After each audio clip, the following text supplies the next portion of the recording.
Hello guys, আমরা আমরা যদি ঈশ্বরের কাছে সম্পূর্ণভাবে নিজেকে সমর্পণ করি, ঈশ্বর আমাদের দুঃখ কষ্ট দেখতে পান।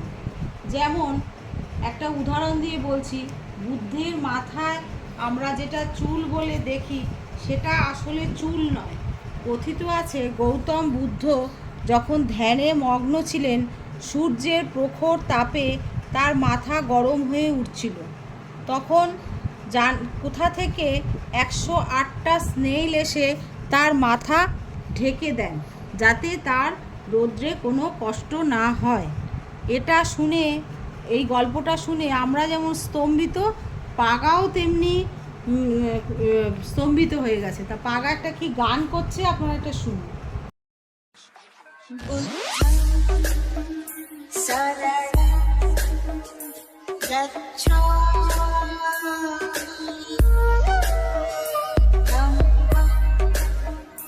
Sarah